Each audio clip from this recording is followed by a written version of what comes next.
adalah gembalaku, takkan kekurangan aku.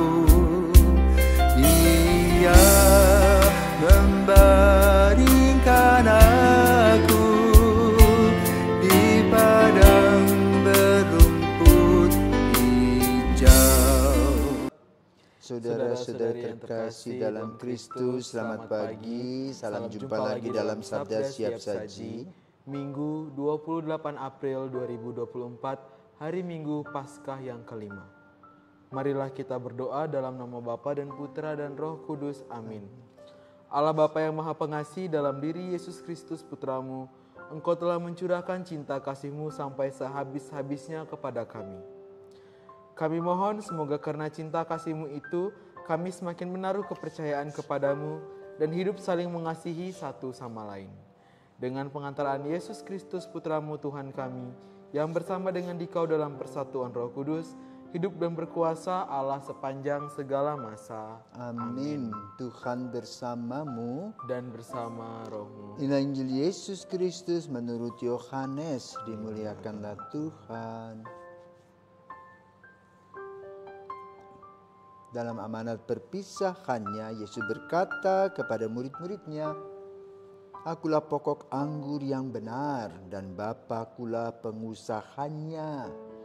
Setiap ranting padaku yang tidak berbuah dipotongnya, dan setiap ranting yang tidak berbuah dibersihkannya. Supaya berbuah lebih banyak, kamu memang sudah bersih karena firman yang telah kukatakan kepadamu. Tinggallah di dalam aku dan aku di dalam kamu. Sama seperti ranting tidak dapat berbuah dari dirinya sendiri kalau ia tidak tinggal pada pokok anggur. Demikian juga kamu tidak berbuah jikalau kamu tidak tinggal di dalam aku. Akulah pokok anggur dan kamulah ranting-rantingnya. Barang siapa tinggal di dalam aku dan aku tinggal di dalam dia, ia berbuah banyak. Sebab di luar aku kamu tidak dapat berbuat apa-apa. Barang siapa tidak tinggal di dalam aku, ia dibuang keluar seperti ranting yang menjadi kering. Kemudian dikumpulkan orang dan dicampakkan ke dalam api lalu dibakar. Jikalau kamu tinggal di dalam aku dan firmanku tinggal di dalam kamu, mintalah apa yang saja yang kamu kehendaki dan kamu akan menerimanya. Dalam hal inilah Bapakku dipermuliakan, yakni jika kamu berbuah banyak, dan dengan demikian kamu adalah murid-muridku." Demikianlah sabda Tuhan. Terpujilah Kristus. Baik Romo, terima kasih. Selamat pagi Romo. Pagi. Romo, kan ini Injil dari kemarin ini menceritakan bahwa Yesus bilang Bapa tinggal di dalam aku dan aku di dalam Bapa. Sebenarnya apa sih Romo yang ingin Yesus sampaikan kepada kita melalui perkataannya itu Romo? Nah, Leon, selamat pagi para pisawan. Kita hari ini memasuki minggu kelima Paskah. Artinya Paskah akan kita tinggalkan dan kita akan masuki hari-hari biasa. Minggu lalu orang heboh ya, aksi panggilan. Ya, Injilnya apa? Tentang gembala yang baik. Jadi kamu mau cari calon pastor, jadilah gembala yang baik. Ya, itu perumpamaan itu diterapkan kepada para peternak.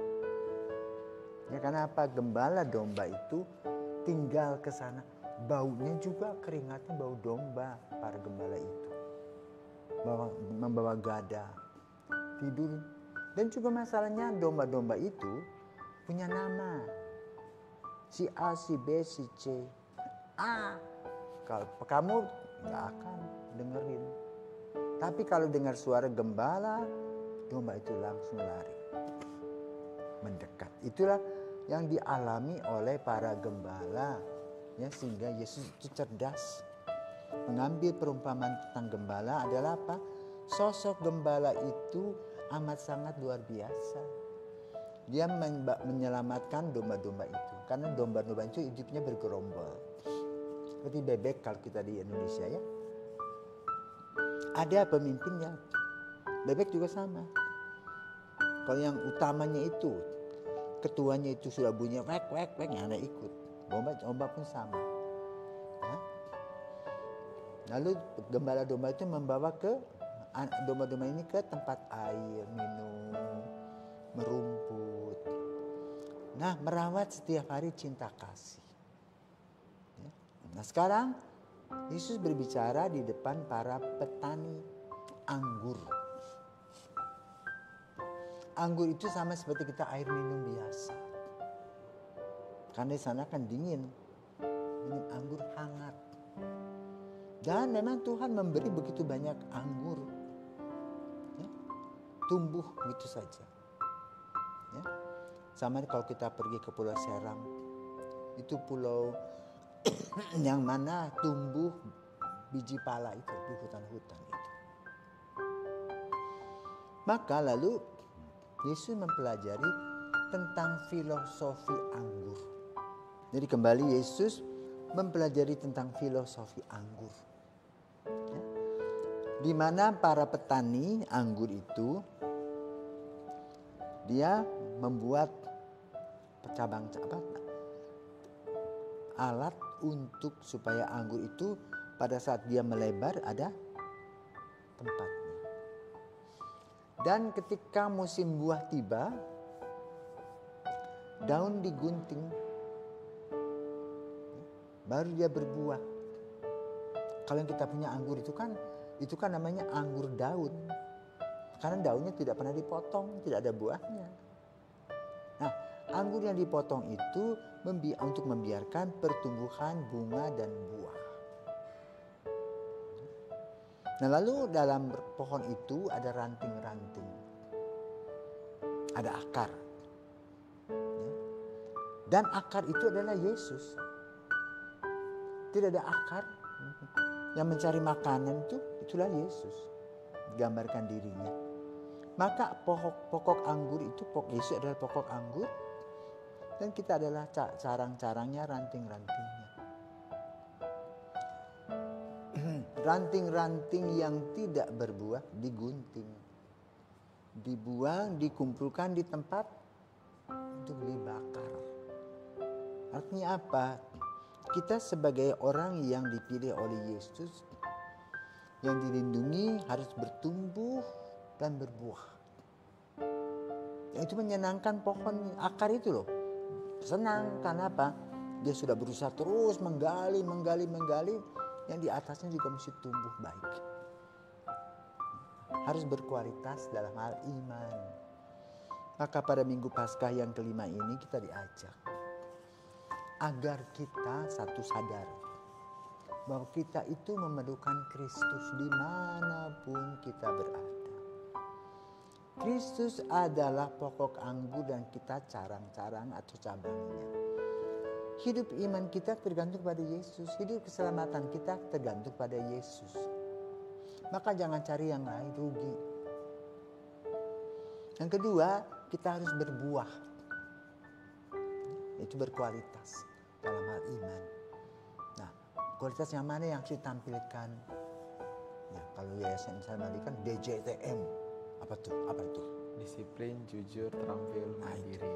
Nah, itu karakter yang harus dibentuk. Murid-murid Yesus juga sama. Ya. Maka dalam minggu kelima Paskah ini kita diharapkan menjadi saksi Kristus. Menjadi domba yang baik. Menjadi pokok buah anggur yang baik. Karena buah anggur yang baik manis. Ya. Dan diminum, artinya berdaya pikat, berdaya guna. Itulah tugas kita. Nah, bagaimana menerjemahkannya? Silakan, setiap orang punya cara. Ada orang yang menjadi guru, jadi guru yang baik. Ada orang menjadi pastor yang baik. Menjadi bapak yang baik, ibu yang baik, anak yang baik. Pokoknya semua yang baik dan benar. Itu yang paling penting. Maka mari kita menikmati Minggu Paskah kelima ini dengan bersyukur kepada Tuhan Yesus yang mengumpulkan kita, merawat kita, memberi kita hidup, jasmani maupun rohani, dan juga menjanjikan keselamatan pada waktunya. sehingga hidup kita tidak sia-sia. Hidup kita harus berdaya pikat, harus berdaya guna. Selamat hari Minggu.